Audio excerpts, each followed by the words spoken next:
ख्रिस्त में प्यारे भाई और बहनों, जब से लॉकडाउन शुरू हुआ कोविड-19 की वजह से लोग परेशान होकर के अपने जीवन में कई सारी कठिनाइयों को महसूस कर रहे थे।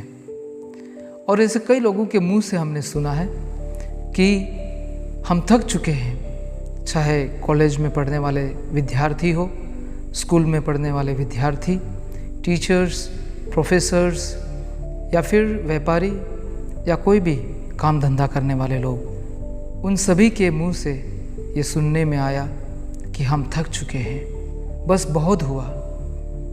कुछ वैसा ही एक पुरोहित, एक इंसिडेंट जो मेरे साथ साझा कर रहे थे वो इस प्रकार है। वो बता रहे थे कि जब वो दिल्ली में थे, वहाँ पर उनको एक ऐसे व्यक्ति से उनकी मुलाकात हुई जो उनके पास आया और वो कह रहा था, फादर मुझे नहीं जीना है, मैं थक चुका हूँ। वह इसलिए ऐसा कह रहा था क्योंकि लॉकडाउन के कारण उसका जो स्टूडियो था वह बंद पड़ा हुआ था, ना कोई उसके पास आमदनी का जरिया था। हर तरह से वह एक कठिन परिस्थिति से गुजर रहा था।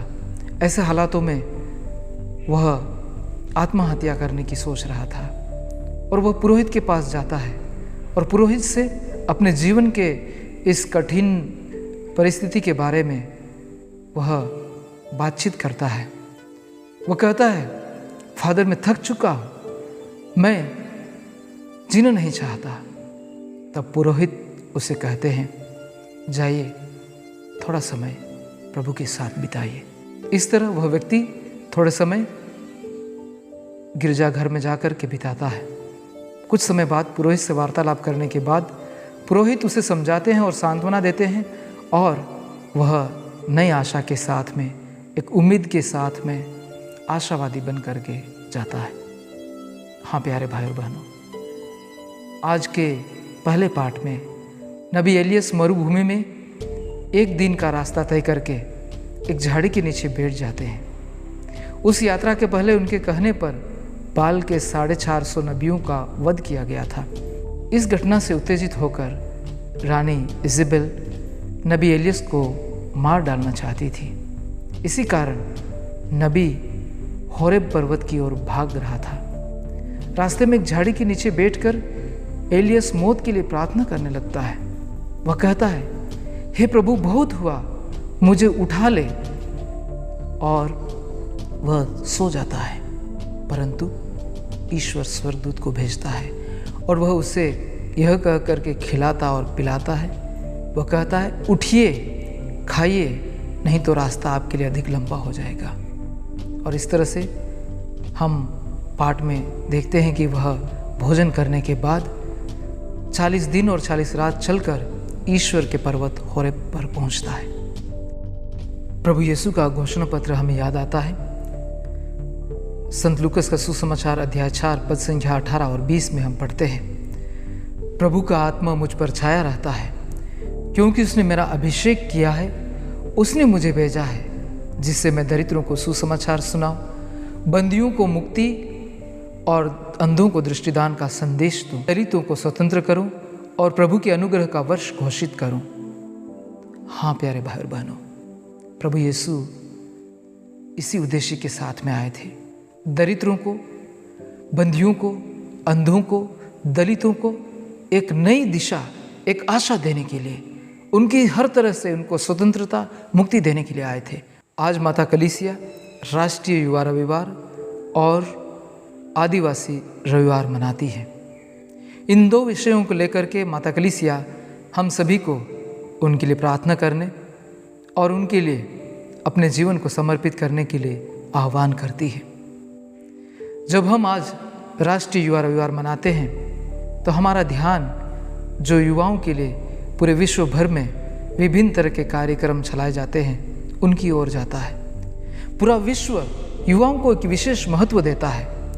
हम देखते हैं कि अंतर्राष्ट्रीय स्तर पर युवा दिवस 12 अगस्त को मनाया जाता है और राष्ट्रीय स्तर पर हमारे भारत में 12 जनवरी को राष्ट्रीय युवा दिवस मनाया जाता है और हमारे भारतीय कैथोलिक कलीसिया ने अगस्त महीने के दूसरे रविवार को राष्ट्रीय युवा रविवार के रूप में घोषित किया है।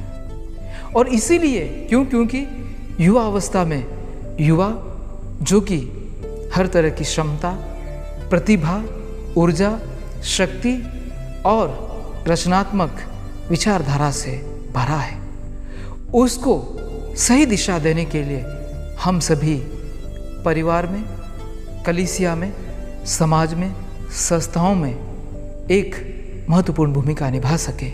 युवाओं के महत्व को समझने के लिए और युवाओं को सही दिशा देने के लिए हर तरह के ये विभिन्न दिन रखे गए हैं। और इस वर्ष राष्ट्रीय युवा रविवार के लिए हमारा विषय है, उठो और अपने पैरों पर खड़े हो जाओ, क्योंकि मैंने तुम्हें नियुक्त किया है ताकि तुम मेरे सेवक और साक्षी बन जाओ। हाँ प्यारे भाइयों बहनों, हम सभी हमारे युवाओं को उठाने के लिए हैं, उन्हें मानसिक रूप से, उन्हें आध्यात्मिक रूप से, नैतिक रूप से, शारीरिक रूप से, हर तरह से हमारे युवाओं को उठा करके सक्षम, सशक्त, मजबूत बना करके हमारे समाज के लिए, परिवारों के लिए, कलीसिया के लिए, देश के लिए उन्हें खड़ा करना है। उन्हें साक्षी और सेवक के रूप में बनाने का हमारा दायित्व है। और इसीलिए आज हम सभी हमारे युवाओं के लिए प्रार्थना करते हैं। और साथ ही आज के दिन हम आदिवासी रविवार या ट्राइबल संडे भी मनाते हैं। और इसीलिए विशेष रूप से 9 अगस्त को यूएनओ ने विश्व आदिवासी दिवस घोषित किया, लेकिन माता कलीसिया हमसे आग्रह करती है कि हम 8 अगस्त को आदिवासी या ट्राइबल संडे मनाएं। क्यों हमें इस दिन को मनाने की आवश्यकता है? जिस तरह से विश्व आदिवासी दिवस मनाने के पीछे जो उसका कारण और उद्देश्य बताया गया है वो साफ है। पूरे विश्व में 1995 देश हैं और उनमें से करीबन 90 देशों में आदिवासी लोग निवास करते हैं और उनमें से 5000 समुदाय हैं और 7000 करीबन बोलियां हैं। उसके बावजूद भी, इतनी तादाद में होने के बावजूद भी इनका शोषण होता है। उनके अधिकारों को, उनके जीवन को, उनकी संस्कृति को संरक्षण या फिर सुरक्षित नहीं रखा जाता है। और इसीलिए यह महत्व दिया जाता है कि हम जल, जंगल, ज़मीन और हमारे लोगों के अधिकारों के लिए किस तरह से हम उन्हें प्रेरित करें, जागृत करें और उनके लिए कार्य करें। यही उदाहरण हमारे सामने पेश है। फादर स्टेन स्वामी, जिन्होंने अपना जीवन आदिवासी अधिकारों, आदिवासी हित के लिए कुर्बान कर दिया। आज हम जब सभी मिलकर के आदिवासी दिवस मनाते हैं तो हमें प्रभु यीशु का वो प्रपत्र, वो घोषणा पत्र याद आता है। फादर स्टेन स्वामी भी प्रभु यीशु के घोषणा पत्र को लेकर के हमारे आदिवासी भाई बहनों के बीच में उनके अधिकारों के लिए, उनकी स्वतंत्रता के लिए, उन पर होने वाले अत्याचार और शोषण के विरुद्ध आवाज़ बन करके वो उठ खड़े हुए। आज हम जब राष्ट्रीय स्तर पर आदिवासी रविवार या ट्राइबल संडे मनाते हैं तो हम सभी भी एक बुलंद आवाज़ बन करके जो अत्याचार, जो शोषण हमारे आदिवासी भाई बहनों के साथ हो रहा है उसके लिए हम आवाज़ उठाएं, उन्हें जागृत करें, उन्हें प्रेरित करें और इस तरह से हम प्रभु के सेवक और साक्षी बन जाएंगे। आज के सुसमाचार को जब हम पढ़ते हैं तो हमारे समक्ष 3 प्रश्न उभर करके या उठ करके आते हैं। वे हैं, यीशु कौन है? यीशु क्या है? यीशु हमें क्या देते हैं? प्यारे भाई और बहनों, इसका जवाब आज के सुसमाचार में हम पाते हैं। संत यूहन्ना का सुसमाचार अध्याय 6 पद संख्या 51 में, स्वर्ग से उतरी हुई वह जीवंत रोटी मैं हूँ, यदि कोई वह रोटी खाएगा तो वह सदा जीवित रहेगा। प्यारे भाई और बहनों, हमारे लिए प्रभु यीशु कौन है? उसका जवाब प्रभु यीशु हमें आज के इस सुसमाचार में देते हैं। यीशु कोई आध्यात्मिक गुरु की तरह नहीं है, बल्कि वह स्वर्ग से उतरी हुई रोटी है। प्रभु खुद हमसे कहते हैं कि मैं स्वर्ग से उतरी हुई रोटी हूँ जो स्वर्ग से आया है। संत अगस्तीन कहते हैं, ईश्वर का बेटा मानव पुत्र इसलिए बना कि मानव के पुत्र ईश्वर के पुत्र बन सके। हम फिलिपियों के नाम संत पौलुस के पत्र अध्याय 2 पद संख्या 6 और 8 में पढ़ते हैं, यीशु ख्रिस्त ईश्वर है जिसने मानव रूप धारण किया। वह वास्तव में ईश्वर थे और उनको पूरा अधिकार था कि वह ईश्वर की बराबरी करें। फिर भी उन्होंने दास का रूप धारण कर तथा मनुष्य के समान बनकर अपने को दीनहीन बना लिया और उन्होंने मनुष्य का रूप धारण करने के बाद मरण तक, हाँ क्रूस के मरण तक आज्ञाकारी बनकर अपने को दीनहीन बना लिया। प्यारे भाई और बहनों, हम देखते हैं कि किस तरह से वह दीनहीन बन जाते हैं। वह ईश्वर स्वयं होते हुए भी हमारे समान बन जाते हैं। हमारा दूसरा जो प्रश्न है, यीशु क्या है? आज जब हम सुसमाचार में देखते हैं कि यीशु कहते हैं कि I am the living bread, हमारे लिए यीशु जीवंत रोटी है। यीशु कहते हैं वह जीवन की रोटी मैं हूँ। रोटी जो हमें जीवित रहने के लिए आवश्यक है। हम सभी भोजन करते हैं और रोटी जो हमें पोषित करती है, हमें सशक्त बनाती है, हमें जीवित रखती है, वैसे उससे भी बढ़कर यीशु जो हमें जीवन प्रदान करते हैं, हमारे जीवन को एक नया अर्थ देते हैं, हमारे जीवन को नई दिशा देते हैं। और इसलिए यीशु का हमारे जीवन में नश्वर से अनश्वर की ओर जाने के लिए होना अति आवश्यक है। और तीसरा जो प्रश्न हमारे समक्ष आता है वह है, यीशु हमें क्या देते हैं? आज के सुसमाचार में प्रभु यीशु कहते हैं जो इसे खाएगा वह अनंत जीवन पाएगा। यीशु हमें अनंत जीवन प्रदान करने का वादा करते हैं। यदि कोई वह रोटी खाएगा तो वह सदा जीवित रहेगा। ये प्रभु का वादा है, यानी कि प्रभु का वादा है।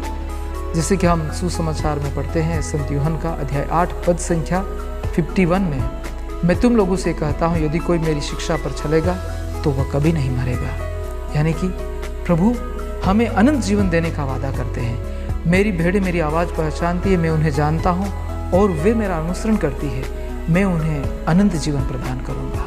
प्रभु यीशु अनंत जीवन का वादा हमें करते हैं, जो न समाप्त होने वाला जीवन, हमारे इस जीवन के पश्चात सदा बना रहने वाला जीवन प्रभु यीशु हमसे वादा करते हैं। हम संत यूहन्ना का सुसमाचार अध्याय 3 पद संख्या 16 में पढ़ते हैं, ईश्वर ने संसार को इतना प्यार किया कि उसने उसके लिए अपने इकलौते पुत्र को दे दिया, जिससे जो कोई उसमें विश्वास करे उसका सर्वनाश न हो बल्कि वह अनंत जीवन प्राप्त करे। जो उसमें विश्वास करे उसका सर्वनाश न हो बल्कि उसे अनंत जीवन प्राप्त करे। आज हमें प्रभु यीशु आमंत्रित करते हैं कि हम उनमें विश्वास करें। प्रभु यीशु में विश्वास करना का अर्थ यह है कि हम उनकी कही हुई बातें, उनकी शिक्षा को अपने जीवन में अमल करें, अपने कार्यों में परिवर्तित करें और इस तरह से हम अनंत जीवन के भागी बन जाएंगे।